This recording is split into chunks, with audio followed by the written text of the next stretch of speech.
All right, guys, so today I want to talk about the difference between a press, a push press, and a push jerk. Okay, the press progression. The differences between a press, a push press, and a push jerk are not only different in body motion, but also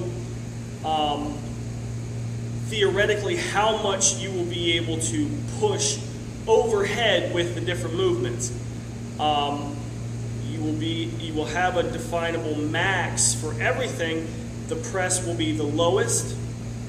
The push press, because you'll see that we're using our hips, is going to be higher. And the push jerk, because it is a very powerful and explosive and efficient movement, will be the highest amount that we will be able to take from shoulders to overhead. Now let's take a look at what the press looks like.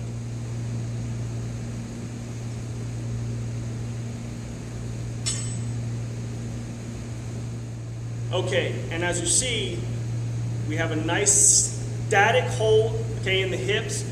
The core is hollowed out, okay, and when we say hollowed out, I mean abs tucked, like you're about to get punched in the stomach, and butt tight, like you don't want to let out a fart. That's a static hip, all right, and we're just pressing overhead. The elbows have to be forward of the body, leading the body, okay?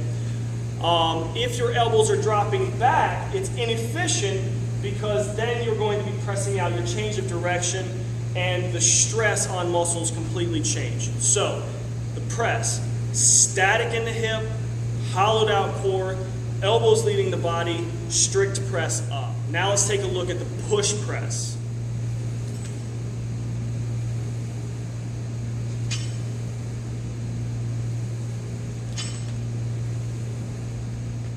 Now, the push press is a more efficient movement for getting larger loads overhead because we're now using our hips. We're no longer static. We are now using our hips to exert power and force into the bar to help our arms out to take that load overhead.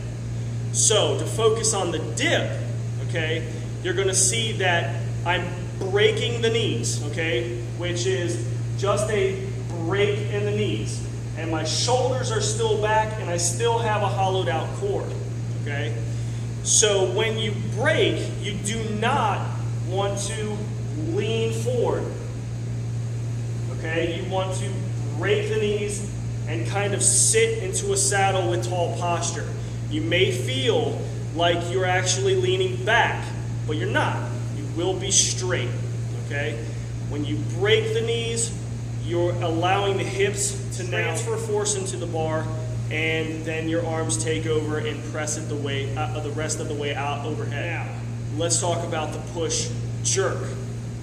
Okay, the push jerk is the most efficient movement for getting a load overhead because now not only are we going to do the dip and drive like we do with the push press, but we're going to add another dip in there, which I'm going to call the catch. You're going to throw that weight up, get underneath it in another dip, catch the weight, and stand. Looks like this.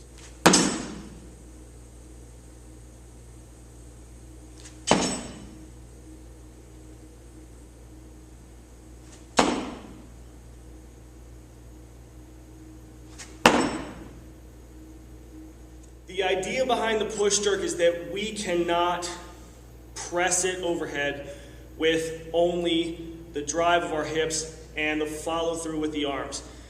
We will only be able to get that weight so high, and we again have to then lower ourselves underneath the weight to catch it and have our hips, the stronger musculature of our core, lift that weight or stand with that weight. Theoretically, this number that you can push jerk should be much greater than just your normal press or your strict press. So a recap, you have our press,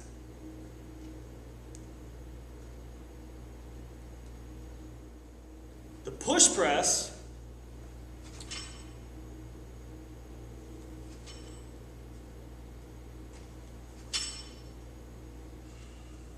and the push jerk.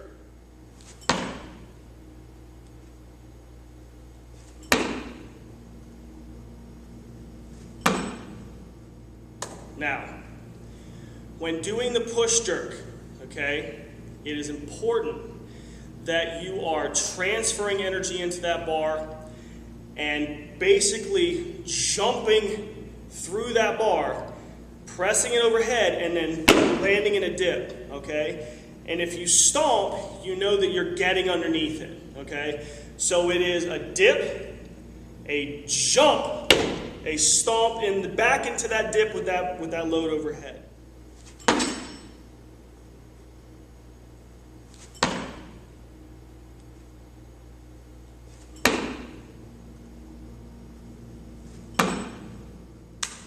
Have a good WOD, guys.